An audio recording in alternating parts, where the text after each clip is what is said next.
श्री शिवाय नमस्तुभयम। आज हम आपको एक बेहद अनमोल जानकारी देने जा रहे हैं।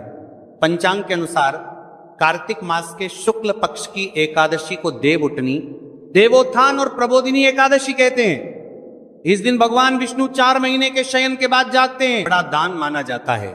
चलिए भक्तों, अब हम जान लेते हैं कि देवउठनी एकादशी के दिन किन चीजों का दान हमें जरूर करना चाहिए। तो भक्तों, पहली चीज है चावल का दान। धार्मिक मान्यता के अनुसार देवउठनी एकादशी के दिन चावल का दान विशेष रूप से शुभ माना जाता है। चावल अन्न का रूप होता है और यह मान्यता है कि चावल का दान करने से घर में समृद्धि आती है और जो व्यक्ति दान करता है वो अपने जीवन में धन की कमी से मुक्त हो जाता है। इसके अलावा चावल का दान करने से पुण्य की प्राप्ति होती है और यह पापों का नाश करने में भी सहायक माना जाता है। धार्मिक दृष्टि से चावल का दान एक प्रकार से ईश्वर की सेवा करना है और यह व्यक्ति के जीवन में सकारात्मक बदलाव ला के बाकी मिलाकर के उसका दिखाता है। एक दान करने से की तरफ से आरात्मक बदलाव सकता है। चावल का दान विशेष रूप से उन लोगों को करना चाहिए जो अन्न की कमी महसूस करते हैं। भक्तों, दूसरी चीज है सफेद तिल का दान। देवउठनी एकादशी के दिन सफेद तिल का दान करना भी एक महत्वपूर्ण धार्मिक कार्य माना जाता है। तिल का दान करना एक बहुत पुरानी परंपरा है और विशेष रूप से यह दिन तिल दान के लिए उपयुक्त माना जाता है। सफेद तिल का दान करने से व्यक्ति को भगवान विष्णु की कृपा प्राप्त होती है। ऐसा कहा जाता है कि दर्ज भगवान विष्णु सफेद तिल से प्रसन्न होते हैं और जो लोग तिल का दान करते हैं उनके जीवन में भगवान की कृपा बनी रहती है। सफेद तिल को दान करने से शारीरिक और मानसिक रूप से भी शांति मिलती है। साथ ही यह पापों के नाश और पुण्य की प्राप्ति में सहायक होता है। तिल के दान से विशेष रूप से जीवन में सुख, शांति, समृद्धि और आंतरिक संतोष की भावना उत्पन्न होती है। इसके अलावा तिल का दान किसी अन्य व्यक्ति को भी स्वास्थ्य लाभ और समृद्धि की दिशा में मदद करता है। भक्तों, तीसरी चीज है आंवला का दान। आंवला एक ऐसा फल है जिसे आयुर्वेद में विशेष महत्व दिया जाता है। इसे जीवन का अमृत माना जाता है क्योंकि आंवला स्वास्थ्य के लिए बेहद लाभकारी होता है। शनिश्चर अमावस्या के दिन आंवला दान करना विशेष रूप से शुभ माना जाता है।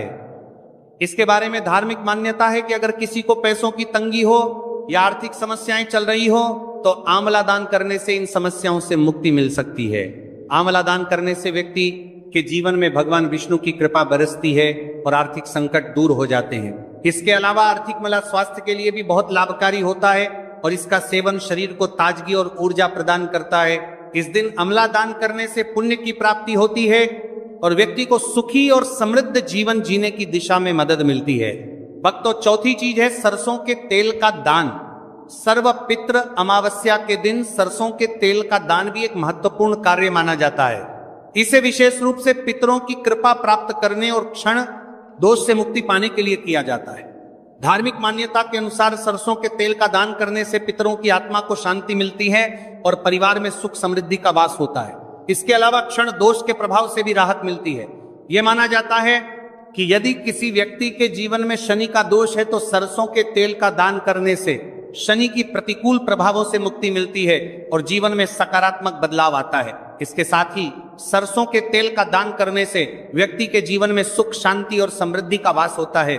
सरसों के तेल का दान विशेष रूप से उन लोगों के लिए लाभकारी होता है जिनकी कुंडली में शनि ग्रह का प्रकोप हो। इस दान से शनि के प्रभाव को शांति मिलती है और जीवन में बाधाओं का नाश होता है। भक्तों, हमने वीडियो के डिस्क्रिप्शन में अपने एक टेलीग्राम चैनल का लिंक पिन किया है जिसे आप ज्वाइन कर लीजिए, जहां पर हम आपकी कुंडली, राशि और त्योहारों के मनाने की विधि और उपायों के बारे में बताते हैं और साथ में वास्तु से जुड़ी सारी जानकारी देते हैं। इसलिए देर ना करते हुए दी गई लिंक पर क्लिक करके तरह से निषेध है। धार्मिक दृष्टि से मांसाहार का सेवन न केवल शारीरिक दृष्टि से आपत्तिजनक माना जाता है बल्कि यह आपके आध्यात्मिक उन्नति में भी रुकावट डालता है। मांसाहार से शरीर में तामसिक गुण बढ़ते हैं जो मानसिक शांति और संतुलन को प्रभावित करते हैं।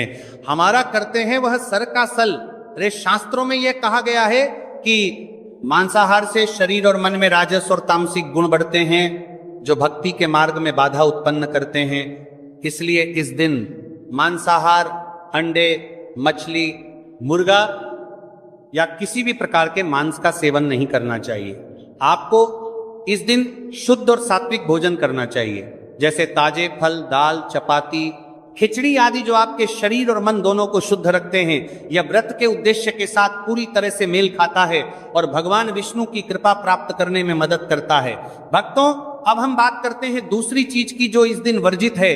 खट्टे पदार्थ, खट्टे भोजन जैसे आम, इमली, दही और खट्टे फल आदि का सेवन इस दिन नहीं करना चाहिए। धार्मिक दृष्टि से खट्टा भोजन तामसिक गुणों को बढ़ाता है, जो आंशिक स्थिति पर नकारात्मक प्रभाव डालता है। खट्टे पदार्थों से शरीर में नकारात्मक ऊर्जा का संचय होता है, जो आपके व्रत के उद्देश्य के खिलाफ होता है। जब आप खट्टे पदार्थों का सेवन करते हैं तो यह आपके मन को चंचल और अशांत बना सकता है, जिससे पूजा और भक्ति में विघ्न उत्पन्न हो सकता है। इसके अलावा खट्टा भोजन शरीर के ऊर्जा स्तर को भी असंतुलित कर सकता है, इसलिए इस दिन खट्टे भोजन कर सकता है।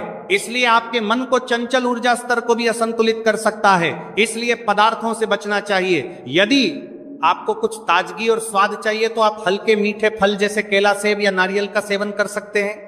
ये फल न केवल स्वादिष्ट होते हैं बल्कि आपके शरीर और मन को भी शांति प्रदान करते हैं। भक्तों, तीसरी और महत्वपूर्ण चीज जिसको इस दिन से दूर रखना चाहिए वह नशे से संबंधित पदार्थ। देवउठनी एकादशी के दिन शराब, तंबाकू, गुटखा, मादक द्रव्यों आदि का सेवन करने से बचना चाहिए। ये नशे के पदार्थ मानसिक और शारीरिक स्वास्थ्य के लिए हानिकारक होते हैं और व्रत के पवित्र उद्देश्य को भी बिगाड़ सकते हैं। धार्मिक दृष्टि से नशे के पदार्थों से शरीर और मन में अशुद्धि करते रहेगा और बढ़ता परिवार आदि का सेवन करना चाहिए। आदि का सेवन करने से बचना चाहिए और बढ़ता परिवार आदि का सेवन करने से बचना आती है, जो आपके व्रत और भक्ति की शक्ति को नष्ट कर सकती है।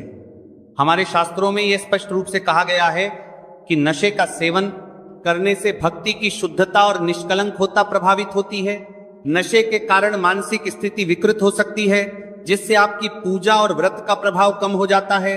इसलिए इस दिन किसी भी प्रकार के नशे से बचना चाहिए ताकि आपकी भक्ति शुद्ध और निष्कलंक रहे। नशे से बचकर आप अपने मन और शरीर को शुद्ध कर सकते हैं और भगवान विष्णु की कृपा प्राप्त कर सकते हैं। अब हम बात करते हैं चौथी चीज, जो है शक्कर और मिठाई के सेवन की। इस दिन अत्यधिक मीठा और शक्कर युक्त पदार्थों का सेवन नहीं करना चाहिए।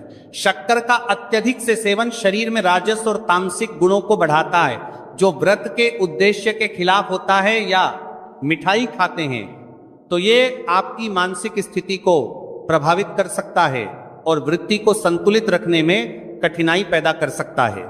हालांकि इस दिन हल्के मीठे फल जैसे केला, सेब और नारियल आदि का सेवन किया जा सकता है, जो शरीर के लिए लाभकारी होते हैं और मानसिक शांति बनाए रखते हैं। लेकिन अत्यधिक शक्कर और मिठाई का सेवन करने से बचना चाहिए, क्योंकि यह व्रत के उद्देश्य से मेल नहीं खाता।